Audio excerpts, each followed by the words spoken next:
Bienvenidos a un nuevo podcast Asefarma. Hoy vamos a hablar del dolor, porque al final el dolor es algo subjetivo que no afecta del mismo grado en el mismo grado a las personas. Hablamos también a veces de lo que es el umbral del dolor, que es, digamos, la capacidad que tiene cada uno, ¿no?, de soportar ese dolor, ¿no?, que padecen. Eso es. Y qué mejor manera que hablar de dolor que contando aquí con María Madariaga. Ella es médico anestesióloga. Hola. Y es presidenta de la Sociedad Española del Dolor. La Sociedad Española del Dolor es una organización científica y sin ánimo de lucro. Puntualizaremos ahí bien. Eso es importantísimo. Sin ánimo de lucro. Y bueno, principalmente su objetivo es la promoción, dar visibilidad y a lo que es la investigación y el tratamiento del dolor. El dolor como una enfermedad en sí, no el dolor asociado a lo mejor únicamente a una patología, que puede ser. Generalmente de todo el dolor, o sea, no hacemos distinciones en cuanto a qué tipo de dolor nos dedicamos al dolor en general, y nuestro objetivo, como muy bien has descrito, es promover la investigación, el estudio y el tratamiento del dolor, y también la visibilización social, que es algo que creemos muy importante para hacer algo propio, algo nuestro, lo que vemos que les ocurre a nuestros pacientes que tienen dolor crónico. ¿Se puede clasificar el dolor? Sí, claro que se puede clasificar. Bueno, según lo más importante es la clasificación que has comentado antes de dolor-enfermedad y dolor-síntoma. Dolor-síntoma es el dolor normal, dolor que todo el mundo conoce después de una operación, después de un esguince, algo así, que bueno, pues el tejido está inflamado, duele, nos molesta, es un dolor inflamatorio que empeora el movimiento, tiene sus características y que tiende a mejorar con el tiempo per se. No, lo normal es que al cabo de unos días, incluso pocas semanas, estemos casi recuperados. Esto es el dolor que llamamos agudo, porque tiene una duración muy corta. Luego tenemos el dolor crónico. Es el dolor en el cual la lesión, bien por el lugar donde se produce, por la complejidad de la misma o porque distintos factores influyen en su autoperpetuación, ese dolor inflamatorio, persistiendo en el tiempo, genera una serie de cambios en el sistema nervioso central y periférico que hace que se autoperpetúe como una especie de señal de alarma anómala que nos mantiene permanentemente en alerta. Imagínate, pues un dolor continuo o casi continuo. Eso es. El factor tiempo al final. El factor tiempo es uno de los más importantes. Entonces, a la perpetuación genera este dolor crónico que acaba siendo independiente de la lesión producida, que esto es lo peor. Es decir, tú puedes curar el tejido, pero la lesión se ha producido y el dolor persiste en el tiempo. Bueno, esto es uno de los mecanismos de generación de dolor crónico. Hay otros en los que no se incluye la nocicepción, no hace falta que haya una inflamación previa. A veces esta inflamación o este daño, esta lesión previa, no se da solamente en el tejido musculoesquelético, digamos, sino a veces ocurre en el propio sistema nervioso, que es lo que hablamos de dolor neuropático, que también es otro de los tipos de dolor crónico más habituales. Por ejemplo, con el reuma podría ser. El reuma justo es el dolor inflamatorio. Justo es el dolor inflamatorio autoperpetuado en el tiempo. Por ejemplo, el dolor de artrosis, ¿de acuerdo? Y el dolor neuropático, un ejemplo sería la ciática, una lumbociática, un dolor de muelas persistente en el tiempo, neuralgia del trigémino, por ejemplo. A ver, otros ejemplos, polineuropatía diabética o postquimioterapia, este tipo de alteraciones de la sensación, de la sensibilidad, que va unido a un dolor diferente al inflamatorio, es lo que llamamos dolor neuropático. Entonces, dentro hay, ya os digo, la principal clasificación es agudo y crónico. Y dentro del dolor, pues tenemos dolor nociceptivo inflamatorio, que puede ser musculoesquelético o visceral, dolor neuropático, producido por una lesión en el sistema nervioso central o periférico, todo el sistema de percepción del dolor, que esto sí que es como la cuadratura del círculo, el dolor mixto, que combina componente inflamatorio y neuropático, y luego el dolor, que es un poco la madre del cordero, hablando de dolor crónico, que es el dolor nociplástico, el dolor en el que se produce una alteración de la sensación normal del cuerpo, es decir, tú tienes una sensación de dolor, no tienes dolor en todo tu cuerpo, en toda tu economía, en todo el cuerpo, de la cabeza a los pies, como dicen los pacientes, pero hay focalidades mayores o menores con una gran discapacidad, rigidez y fatiga, dificultad para el descanso nocturno y muchísimo impacto funcional. Este tipo de dolor en el que no encontramos ni una causa inflamatoria, ni una causa en el sistema nervioso central o periférico que lo explique a día de hoy. No tenemos un biomarcador completo que solamente nos determine qué es este tipo de dolor. Es lo que llamamos dolor nociplástico. ¿De acuerdo? Dolor nociplástico, pues ejemplos podría ser la fibromialgia, el síndrome de irritabilidad intestinal, fatiga crónica. Es un cuadro de un cúmulo de síntomas que se pueden, digamos, definir dentro de la misma enfermedad. Dolor crónico primario, y es uno de los más complicados de tratar, de los que peores respuestas tiene a los tratamientos convencionales. ¿Y cuáles podrían ser los dolores más frecuentes en España? Pues mira, los dolores más frecuentes en España, referidos además, según los datos del Barómetro del Dolor, que es un estudio de campo de la población española, se realizó a finales del año 2023, los dolores más frecuentes siguen siendo en columna, sobre todo en columna lumbar y también en grandes articulaciones, rodilla, cadera. Los pacientes referían sobre todo dolor de origen axial, dolor en columna, y dolor que denominaban contractura. Esto es una encuesta telefónica. Sí. Había pacientes que conocían su diagnóstico y otros que no. Con lo cual el paciente hablaba de lo que le pasaba, de lo que había oído a sus profesionales de la salud, ¿no? que los trataban. Entonces generalmente es dolor lumbar y en gran articulación, y también dolor por contractura muscular, es decir, está muy referido al sistema musculoesquelético. Pero ojo, es que el dolor crónico primario del que hemos hablado, que es tan complejo, también se refiere, sí, me duele la mano, me duele el hombro, me duele el cuerpo entero, ¿no? Es decir, los dolores crónicos más prevalentes siguen siendo los mismos de los últimos estudios, de las últimas encuestas de prevalencia, siempre más o menos se refieren a lo mismo. Pero hay una cosa curiosa en este barómetro del dolor, que es algo que quiero recalcar, que hasta el 27% de los pacientes referían desconocer el diagnóstico, que tenían dolor pero no sabían muy bien qué les pasaba. Claro, no encontraban respuesta. Pero esto es terrible, porque esto significa que todavía, efectivamente, el diagnóstico del dolor es una de las cosas más importantes que nos puede ayudar a su tratamiento. Si el paciente no tiene diagnóstico, está perdido. Y ese dolor de columna lumbar que me estás ahora refiriendo, ¿está asociado a un perfil concreto? Es decir, a un trabajo asociado que al final se repita el mismo patrón, o es indiferente. La verdad es que en esta encuesta, que yo sepa, no se hizo una correlación con el tipo de trabajo, pero sí con la presencia o no de actividad laboral. Y lo que se vio es que en la inmensa mayoría de los pacientes que referían dolor crónico en España, el perfil medio de edad, lo más prevalente, era en torno a los 50 años, 51,5 me parece. Es decir, gente en edad laboral, que tenía un impacto laboral en su trabajo precisamente por su dolor crónico, y que bueno, evidentemente estamos hablando de algo que tiene una carga económica importante, no solamente para la persona que deja de trabajar, es para la familia que deja de aportar, o para el grupo al que pertenezca, funcional, y luego para las propias empresas, que es una carga económica considerable en nuestro país. Sí. Al final, dolor crónico lo ha habido desde siempre, lo ha habido toda la vida, pero corrígenos si nos equivocamos. Hemos visto que no es hasta los años 70 cuando se empieza a hablar de las... Me ha encantado lo que me habéis mandado, yo, que bien, han hecho un trabajo de investigación. Efectivamente, empiezan en los años 70 las primeras unidades del dolor como tal. La idea de las unidades del dolor es tratar el dolor de mayor complejidad. Inicialmente, es decir, el dolor que trasciende el aparato o la rama de la medicina, de la fisioterapia, de la enfermería habitual. Entonces, cuando este cuidado sanitario no es suficiente y el dolor persiste, diagnóstico y tratamiento adecuados, y persiste, es el momento de ver qué está pasando, ¿de acuerdo? Entonces, ¿qué está pasando? Pues evidentemente las unidades del dolor tienen un papel pues muy importante, porque... ¿Qué pacientes van a estas unidades de dolor? De todo tipo, ¿no? De todo tipo, y la verdad es que cada vez más las pobres unidades del dolor tienen un problema importante de sobrecarga, y porque hay muchísima prevalencia de dolor, son pequeñas, tienen una dotación muchas veces insuficiente. Entonces, ¿qué tipo de dolor? Pues los mismos que aparecen en el barómetro.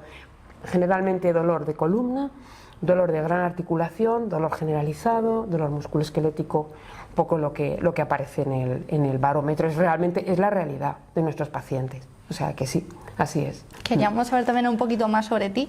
¿Cómo llegas al dolor? ¿Cómo te especializas en ello? Bueno, pues a ver, como joven anestesista, porque yo soy anestesióloga de formación, o anestesista, se puede decir de las dos maneras, yo me formé en el Hospital 12 de Octubre de Madrid y tuve una formación pues muy buena, muy amplia. Lo que pasa es que la unidad del dolor en ese momento, los profesionales que la llevaban pues no tenían todavía una buena dotación de personal. Total, que hicimos como residentes que éramos, fuimos a la comisión de docencia a pedirles una ayuda para que nuestra rotación en unidad del dolor fuera buena. Claro. Entonces, de todas las unidades del dolor de Madrid, en ese momento, estamos hablando de hace muchos años, la única unidad del dolor que nos quiso tener allí rotando fue la unidad del dolor del Hospital de la Princesa, que dirigía Concha Pérez, y a la que tenemos, bueno, Concha Pérez la dirigía, pero junto con Francisco González, Martín Moré, con Paco, Concha y Paco, los cracks que nos abrieron la puerta de su casa a todas las generaciones de residentes. Empezaron los que tenían un año más que yo, empezaron los primeros 8 residentes del 12 a rotar en la Princesa. En la unidad del dolor de la Princesa ya nos quedamos los demás. Y allí, pues claro, con ellos, cómo no enamorarse del dolor crónico. Sí, eran y bueno, Paco ahora está jubilado, sigue Concha, pues unos cracks, ¿no? Una de las mejores unidades del dolor, un bastión además de los que han aguantado carros y carretas años y años para mantenerse abiertos, para ser una unidad del dolor de alta calidad, como tantas en Madrid, pero sí, en ese momento eran punteras y sobre todo nos abrieron la puerta a formación a residentes, que esto tiene mucho valor. Y ahora además es un gran reto porque la población está cada vez más envejecida y el dolor crónico claro, está ahí. Estamos hablando esto de los años, principios de los 2000, hace mucho, que ya eran necesarias las unidades del dolor, ahora cada vez más. Ahora casi todos los hospitales tienen algo abierto similar a una unidad del dolor o con IDEA. Pues viene una consulta unidisciplinar, con un personal asignado, pero no a tiempo completo a veces, generalmente dependientes de servicios de anestesia, que está muy bien, porque es verdad que son profesionales con una formación técnica en cuanto al nivel de intervención, tratamiento intervencionista del dolor, ¿vale? Porque el dolor no solamente se trata de manera intervencionista, eso hay que decirlo. Yo soy anestesióloga, pero podría ser rehabilitadora, podría ser psicóloga, podría ser enfermera, podría ser fisioterapeuta y estar aquí hablando de dolor muchísimo mejor probablemente. Lo que quiero decir es que las unidades de dolor habitualmente en el sistema de salud generalmente están integradas por médicos anestesiólogos. Pero el dolor no es solamente para médicos anestesiólogos, el dolor es para muchas otras especialidades en ciencias de la salud que mejoran muchísimo a los pacientes, por ejemplo, fisioterapia y, por ejemplo, psicología. Es fundamental. Sí. El afrontamiento del problema de dolor, el atreverse a moverse, mejora tu capacidad de recuperación en determinados cuadros. No se puede generalizar, ¿de acuerdo? Hay que seleccionar bien al paciente. Pero una valoración del dolor solo desde el punto de vista médico o farmacológico o intervencionista es un error. Es un error que estemos todos separados. Eso porque es. ninguno de nosotros tenemos la respuesta a todos los tipos de dolor. Por eso decimos que el abordaje del dolor ha de ser sí o sí multidisciplinar. Porque yo necesito un psicólogo, yo necesito un fisioterapeuta y yo necesito una enfermería que me ayude con el cuidado del paciente en consulta y después.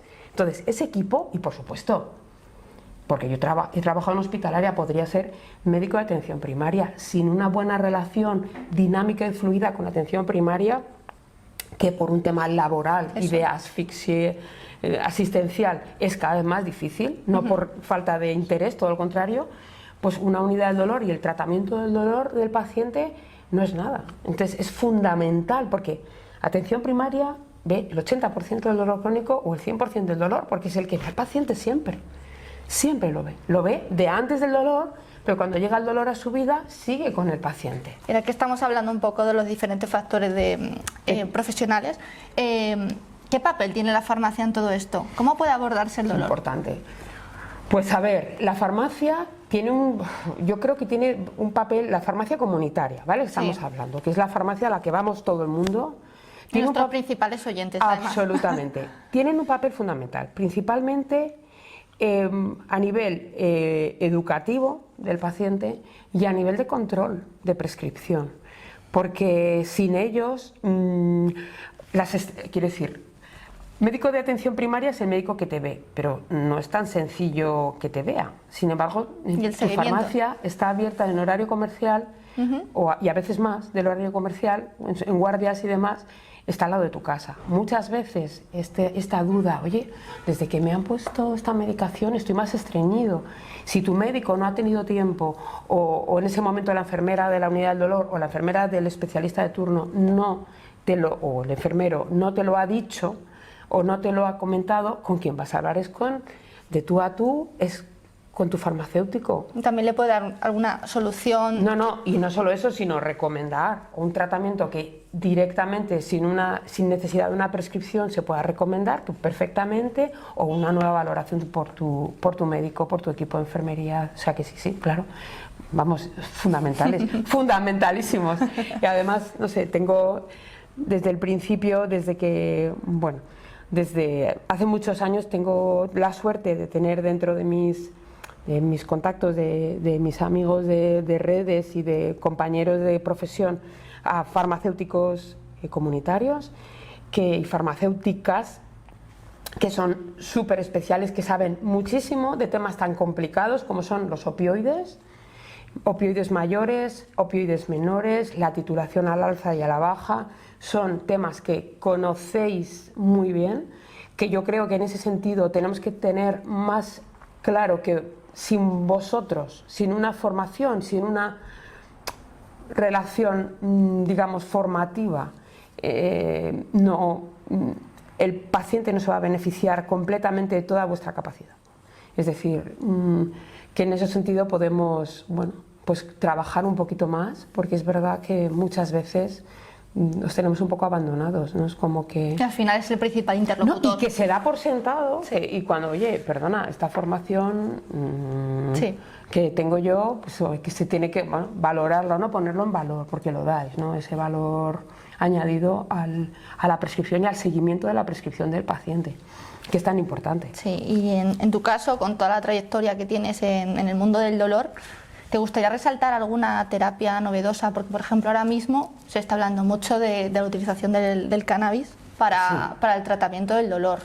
Hombre, el cannabis medicinal tiene su papel en determinados tipos de dolor, generalmente dolor refractario, con un componente neuropático, asociado generalmente a procesos, digamos, mayores, generalmente cáncer o procesos muy dolorosos, extremadamente dolorosos.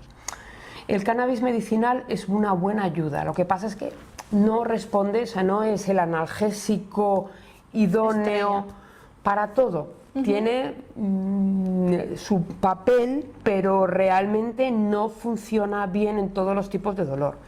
Esto no significa que no estemos obligados a tener una regulación, como otros países. ¿Cómo está la situación ahora mismo? Bueno, pues precisamente esta semana nos citaron desde el Ministerio de Sanidad, muy amablemente, el Secretario de Estado y la EMS, para notificarnos que estaban ya en marcha el Real Decreto, que va a empezar con la regulación del cannabis medicinal por una variedad de indicaciones, entre ellas dolor refractario. Y ya es un plazo en torno a 6-8 meses aproximadamente, a lo mejor 12, pero hasta que respondan, ¿no? Hasta que se termina un poco este Real Decreto, que es un poco lento, un poco farragoso, porque como tal tiene que pasar por un montón de instancias con sus correspondientes informes, sus correspondientes modificaciones, sugerencias, cambios, y están en ello. La buena noticia es que ya está en marcha este final de la regulación, con lo cual yo confío que para finales de este año, principio del que viene, quizá lo tengamos ya en la farmacia. Pero vamos... ¿Nos podrías adelantar ya si se va a quedar solo en hospitalaria o también va a jugar papel importante en la comunitaria? Yo os lo puedo adelantar porque además es una información pública. Sí. A ver, el plan inicial va a ser hacerlo en farmacia hospitalaria, pero tiene mucho sentido que sea así. Porque realmente si queremos tener de una manera segura y seria un control y una prescripción desde especializada, Es decir, haciendo una adecuada selección del paciente con cabeza, tranquilamente. Sabemos que el dolor no espera, como dicen muchos pacientes con dolor crónico, tienen toda la razón, pero es que además del cannabis hay otras opciones, ¿de acuerdo?, que van por delante. Con lo cual, diagnóstico, tratamiento, derivación a especialista, un especialista que ha de estar formado, acreditado preferiblemente, pero sobre todo formado, que tenga un conocimiento de cuál es la indicación de cannabis medicinal en ese paciente, que esto es, creemos, lo más difícil como Sociedad Española del Dolor. Ahora hablaremos de ese tema, del conocimiento de la acreditación, y a partir de ahí esa prescripción inicial se hace desde farmacia hospitalaria. Ventaja, que sí o sí tiene que haber un control riguroso y unos informes de seguimiento del paciente. Es un poco parecido a lo que ya tenemos con los cannabinoides, bueno, como con el Sativex, que es lo que tenemos en farmacia ya comercializado. Lo que ocurre es que nosotros ahora, con esta nueva revolución del cannabis medicinal, vamos a tener distintas combinaciones posibles, con lo cual vamos a mejorar la tolerabilidad de los nabiximoles, que es como se llaman estas combinaciones THC-CBD, fijas ahora, que queremos flexibilizar con esta regulación, ¿de acuerdo? Entonces, como digo, farmacia hospitalaria fundamental, porque hay que empezar despacito para hacer las cosas bien, y no es lo mismo, insisto, la población tiene que tener claro que estamos hablando de cannabis medicinal, terapéutico, por vía oral en forma de aceite, ¿vale? O sea, no estamos hablando de ningún tipo de vapeo ni de inhalación, aunque es verdad que terapéuticamente podría tener un papel, pero ahora mismo vamos a empezar por lo más sencillito, que muchos dicen, no, es insuficiente. Vamos a arrancar poco a poco despacio. Y luego ya vemos cómo... Nosotros como sociedad científica lo tenemos muy claro. Mejor despacio y bien. Y mejor, además, que dé tiempo, porque esto es una necesidad social. Realmente necesitamos nuevas respuestas para nuestros pacientes, pero que no nos empeoren la situación, ¿de acuerdo? No queremos que los pacientes tengan más problemas aparte del dolor crónico refractario, ¿no? Queremos que vayan bien. Con lo cual, inicialmente la farmacia hospitalaria nos parece lo idóneo, la verdad es que sí. Y además de la ayuda a la medicina, a la farmacología, ¿cómo podemos aliviar el dolor? Desde muchos puntos de vista.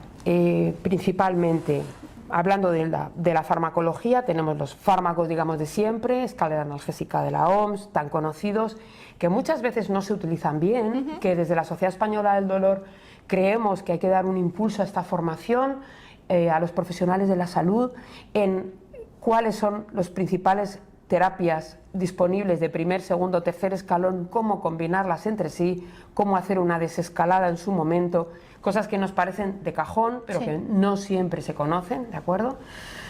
Y luego tenemos las técnicas no farmacológicas, que son desde la intervención psicológica, la intervención fisioterapéutica, la intervención médica. Técnicas de bloqueo nervioso, empezamos por el final, técnicas de bloqueo nervioso, bloqueo facial, inyecciones de determinados tratamientos, radiofrecuencia para modular el impulso doloroso, y luego en último término tenemos los implantes, permanentes, implantes, son terapias que van permanentemente implantadas como marcapasos del dolor aproximadamente, que se llaman estimuladores medulares o estimuladores de cordones posteriores, que ahora tenemos cables de todo tipo para colocar sobre estructuras nerviosas lesionadas, reducir el input. Llevamos años con esta terapia, pero cada vez es más bonita, es más compleja, porque necesitamos terapias que funcionen a largo plazo, con lo cual el tipo de impulso ha de cambiar, y la localización de los devices, de los cables que estén sobre las estructuras nerviosas lesionadas, la estimulación de todo lo periférico, médula, ganglia de la raíz dorsal, nervio periférico, plexo. Luego tenemos las técnicas de infusión intratecal de fármacos, que son maravillosas porque nos permiten utilizar fármacos que suelen estar muy limitados al ámbito hospitalario. Por ejemplo, los anestésicos locales, por ejemplo, los opioides mayores también por vía intratecal, y nuevos fármacos como son toxinas extraídas de un caracol marino, como es el ciconotide. Bueno, pues estos fármacos administrados en el líquido cefalorraquídeo del paciente con una bomba implantada, con un ritmo de infusión muy lento, nos permiten controlar dolores crónicos refractarios. Son muy útiles para determinados pacientes, no para todos, por supuesto, porque estamos hablando de una terapia intratecal, ¿vale? Tiene sus riesgos, pero sí que es algo, desde luego, muy útil también en gran desarrollo. Y la estimulación a nivel cerebral, tanto a nivel cortical, profunda, la estimulación magnética transcraneal, que tiene un campo de aplicación enorme, entre otras cosas, en síndromes, por ejemplo, de dolor crónico primario, en síndromes de dolor central posictal, dolores realmente complejos refractarios, estamos hablando. En cuanto a fisioterapia, aunque yo no soy fisioterapeuta y seguro que no lo voy a contar también, las terapias de iniciación precoz del movimiento, de evitar que el paciente deje de moverse, funcionalmente recupere, evita dolor. Al exponernos a él nos ayuda a reducirlo, aunque parezca una paradoja, ¿no? Esto bien orientado con un buen profesional de la fisioterapia es clave para la recuperación. Y en todo esto, y sobre todo ello, nos abraza la psicología. Sin la psicología en el tratamiento del dolor no hay avance. Necesitamos apoyo no solamente por parte de los profesionales que traten al paciente mediante intervención, sino que el paciente no vea la psicología como algo que no le va a ayudar. Quita veracidad. ¿Sí? Es decir, el dolor está, la psicología nos ayuda a llevar mejor la carga del dolor, la carga de la discapacidad y todo el proceso de tratamiento, que es largo. Es que estamos hablando de problemas complejos para los pacientes, con lo cual estas tres patas son fundamentales, y los cuidados de enfermería en todo el proceso, pues fundamentales, por supuesto, y la adaptación laboral, con lo cual estaríamos hablando de trabajo social. Y por supuesto, farmacia comunitaria en todo el proceso, desde la primera consulta de atención primaria o desde la primera vez que uno consulta con su fisioterapeuta. Hay infinidad de soluciones, por lo que vemos, y que además muchos pacientes desconocen. Y más allá de todo lo que nos cuentas, también se puede hacer mucho en materia de prevención. Absolutamente. La alimentación. Absolutamente. El deporte, pues... El ejercicio físico es fundamental para evitar determinados tipos de dolor. Desde luego, la falta de ejercicio físico, la falta de movilidad, la falta de actividad no ayuda en nada a los problemas musculoesqueléticos. Necesitamos que los pacientes sepan que antes de ser pacientes es importante prevenirlo con actividad y evitar en lo posible el sedentarismo. No solamente la realización de un ejercicio físico que nos ayude globalmente, sino un estilo de vida activo. Esto es fundamental, es decir, no vale con ir una hora, por ejemplo... ¿Cuál es el mejor deporte? Bueno, eso, yo no soy la persona más indicada para hablar del mejor deporte. Probablemente no haya un mejor deporte para todos, pero sí uno de los tipos de terapia que tiene más capacidad de adaptación a casi todos los tipos de pacientes, incluso pacientes muy lesionados, es Pilates. Yo tengo que decir que para mí Pilates ha sido un antes y un después, pero claro, personalmente no tiene nada que ver con el resto de la población. Pero tenemos un buen testimonio ya. Pero no solo eso, sino que hacer Pilates con una persona que es tu paciente al lado, sí, en el mismo grupo de Pilates del pueblo donde vivimos, porque yo hasta ahora he trabajado, entre otras cosas, en la consulta del pueblo donde vivo, después de hacer una serie de tratamientos de técnicas que mejoraron el dolor agudo de ese momento, ver cómo esa persona está haciendo los ejercicios de Pilates en el reformer al lado tuyo es emocionante, sí, porque ves que incluso una persona pues tan lesionada, pues en este caso este paciente, pues con una espalda intervenida, con un dolor radicular persistente después de un accidente, una cirugía, podía hacer Pilates sin dolor, con molestia, pero bien, pudo, sí, bueno, lo hacía mejor que yo, de hecho. O en otros grupos de Pilates, ver gente de la edad de mi madre perfectamente con una movilidad. O sea, nunca es tarde para empezar a hacer ejercicio y para empezar a cuidarse y a tener un estilo de vida activa. Y en cuanto a la alimentación, no vamos a descubrir la pólvora. Todo lo relacionado con la dieta mediterránea es fundamental, pero estamos hablando de calidad de alimentación y de cantidades. Es decir, tenemos que adaptar las cantidades de lo que estamos comiendo, sí, a nuestra actividad física. Parece una tontería, pero no lo es. Si no nos movemos es difícil que quememos o que tengamos, digamos, un metabolismo activo para... Hay que ajustarlo. Esto es fundamental. Y sobre todo tipo de dieta mediterránea, pues omega 3, omega 10, dieta rica en fibra dietética, lo menos procesada posible, cosas que ya sabemos, pero ponerlas en práctica, que es lo más importante. Entonces, esto se puede prevenir bastante, sí. Pero es un no he gran tenido ejemplo dolor. en el que la actividad al final hace mucho. Y confiando como confío en nuestras técnicas anestésicas. Lo que pasa es que, claro, es mucho mejor que tú recuperes por ti mismo. Sí. Está claro. Solamente cuando bueno, pues el tipo de dolor lo requiere, pues una intervención tipo pues una inyección nerviosa, un bloqueo terapéutico para el dolor, que es muy útil también. Sí. Hay pacientes, como te digo, míos, que están a mi lado, que han estado a mi lado en Pilates, que antes de llegar a Pilates necesitaron esas técnicas porque estaban fatal. Entonces, pero después llegaron a hacer ese ejercicio, ¿no? Entonces, sí. bueno, ese tipo de... Pero Pilates hay otros muchos, ¿eh? No solamente es Pilates, hay muchos más. La marcha nórdica es también muy efectiva. En general, todo lo que suponga un ejercicio completo, si puede ser aeróbico y si puede ser que se pueda mantener a lo largo de la semana. El mejor es el, como decía yo a mis pacientes, es uno, el que nos divierta. Dos, el que nos suponga menos dificultad asistir, es lo más importante. Compaginarlo. Y que no nos genere dolor. Tres, que es lo más importante. ¿Vale? Y bueno, por terminar con nuestra parte final habitual en los podcasts de Pharma, nos gustaría saber, a ver, ¿qué tipo de música o cantante crees que ha cantado mejor al dolor? Ay. Pues la verdad es que es una pregunta súper difícil de responder. Yo creo que más que cantantes, a ver, yo creo que hay canciones, ¿no? A lo mejor que ¿Sí? son, sí, no sé, hay determinadas canciones que son como más, que están, yo qué sé, pues se me ocurre la canción Chiquitita de ABBA, pues es una canción, ¿no? Que habla eso del dolor, de la pérdida, tal. No sé, también he pensado en algunas canciones de Elton John, en algunas canciones de José Luis Perales, por ejemplo, sí. también, ¿sabes?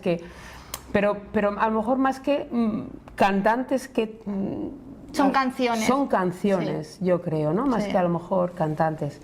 Pero vamos, que sí, sobre todo, para mí las mejores canciones de dolor son las canciones que dejan siempre una puerta abierta a la esperanza, porque siempre se puede mejorar. Entonces es importantísimo que el paciente y las personas que tienen dolor sepan que el dolor tiene solución, a lo mejor no total, pero de una manera casi total muchas veces. Y que hay muchos profesionales dispuestos a ayudarles. Eso es, y que no tiren la toalla, que si no es el que tienen ahora mismo entre manos, que busquen otra alternativa. Hay cosas que nos pregunten, podemos guiarles. La Sociedad Española del Dolor está encantada, muchas veces recibimos emails de pacientes: mira, vivo aquí en esta comunidad autónoma, me han tratado esto, ¿qué harías? Hombre, nosotros consejo médico no podemos dar, pero sí remitir a un directorio, remitir a, bueno, el hospital cuál es, un poco para dar opciones, ¿no? Alternativas. Sí, sí.